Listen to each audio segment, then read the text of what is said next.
Arabs are the most maligned group in the history of Hollywood.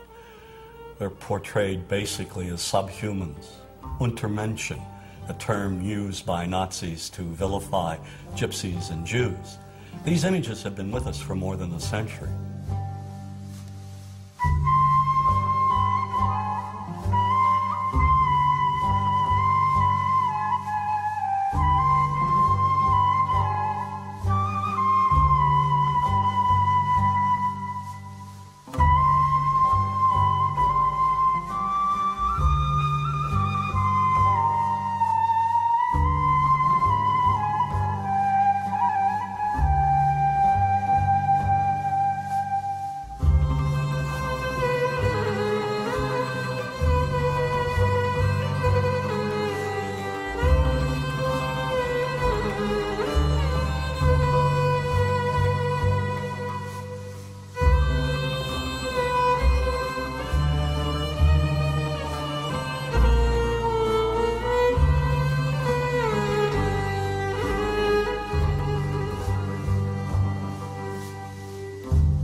For 30 years, I've looked at how we, particularly when I say we, image makers, have projected Arabs on silver screens. In my latest book, Real Bad Arabs, How Hollywood Vilifies a People, I looked at more than 1,000 films.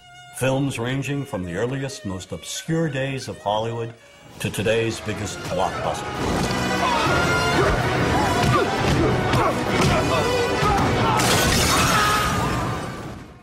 And what I tried to do is to make visible what too many of us seem not to see, a dangerously consistent pattern of hateful Arab stereotypes. Stereotypes that rob an entire people of their humanity. All aspects of our culture project the Arab as villain. That is a given. There is no deviation.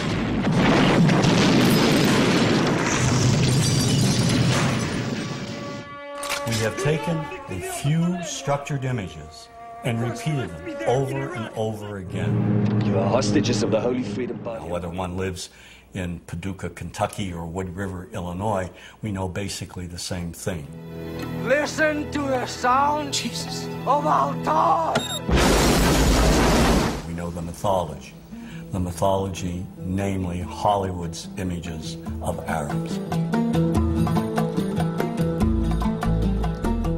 We inherited the Arab image primarily from Europeans. In the early days, maybe 150 years, 200 years ago, the British and the French who traveled to the Middle East, and those who didn't travel to the Middle East, conjured up these images of the Arab as the Oriental other. The travel writers, the artists who fabricated these images and who were very successful, as a matter of fact. And these images were transmitted and inherited by us. We took them, we embellished them, and here they are. When you cross the mountains of the moon into our country, Mr. Tyrone, you will be stepping back 2,000 years. We have this fictional setting called Arabland, a mythical theme park. And in Arabland, you have the ominous music, you have the desert. We start with the desert, always the desert as a threatening place. We add an oasis, palm trees, a palace that has a torture chamber in the basement. The pasha sits there on his, posh cushions with harem maidens surrounding him. None of the harem maidens please him, so they abduct the blonde heroine from the West who doesn't want to be seduced. When we visit Arabland, we must be aware of the instant Alibaba kit. We have the property masters of Hollywood going around, and they're cladding the women in see-through pantaloons, belly dancing outfits. They're giving the Arab villains scimitars, these long, long scimitars. We see people riding around on magic carpets, turban charmers programming snakes in and out of baskets. Yesteryear's Arab land is today's Arab land. You are late. 1,000 apologies, oh patient one. You have it then. I had to slit a few throats, but I got it. Disney's Aladdin was seen by millions of children worldwide. It was hailed as one of Disney's finest accomplishments. But the film recycled every old degrading stereotype from Hollywood's silent black and white past. Oh, I come from a land, from a faraway place, where the caravan camels roam, where they cut off your ear if they don't like your face. It's barbaric, but hey, it's home. Where they cut off your ear if they don't like your face. It's barbaric, but hey, it's home.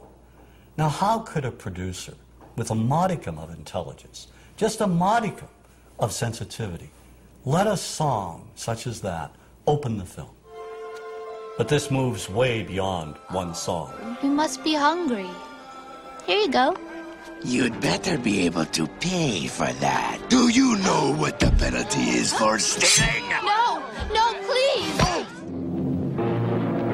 The Arab is one-dimensional caricature, cartoon cutouts used by filmmakers as stock villains and as comic relief. And so over and over we see Arabs in movies portrayed as buffoons, their only purpose being to deliver cheap laughs. You see this in the Joey Heatherton film, The Happy Hooker Goes to Washington. Every night I was forced to perform unspeakable acts with circumcised dogs. Oh, dogs are better than sheep. They're cleaner, I know, I've tried both. And over again, they're portrayed as inept.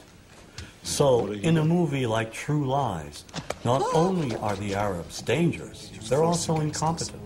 We are all prepared to die.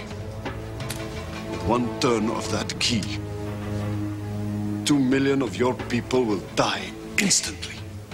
What key? That key! Who's taken the key? One actor who excels in his portrayal of Arabs as buffoons is Jamie Farr in Cannonball Run 2.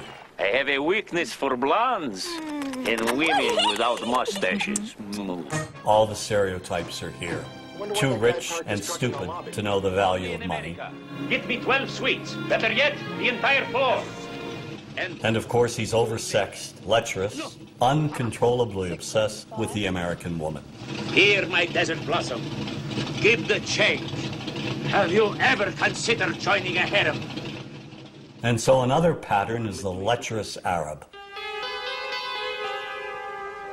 In Jewel of the Nile, Sheikh Omar tricks Kathleen Turner. How? He convinces her to come with him to Arab land. Then he imprisons her. You stay here and you write what I tell you to write. We see the same sort of ominous seduction and protocol. The entire plot revolves around an Arab emir's infatuation with the blonde, blue-eyed Goldie Hawn. In the Bond film, Never Say Never Again, Kim Basinger is abused by the most sleazy-looking Arabs imaginable. She's tied to a pole, stripped to her underwear, and auctioned off to primitive-looking Bedouins. And in Sahara, Brooke Shields is also kidnapped and presented to the lecherous Arab sheikh for his own perverted pleasure. Get away from me, you dirty pig! More than 300 movies, nearly 25% of all Hollywood movies that in one way or another demean Arabs contain gratuitous slurs, or they portray Arabs as being the butt of a cheap joke. We were going on a Mecca scene, and the plane is full of Arabs with these animals. Goats, sheep, chickens. I mean, they don't go anywhere without their goddamn animals. We had to put plastic in the cabins. You know, they urinate, they defecate. You have films by Neil Simon, like Chapter 2. The beginning of the film, the protagonist arrives back from London, and his brother says, "How was London?" And he says, "Full of Arabs." How was London? Full of Arabs. Well, imagine if he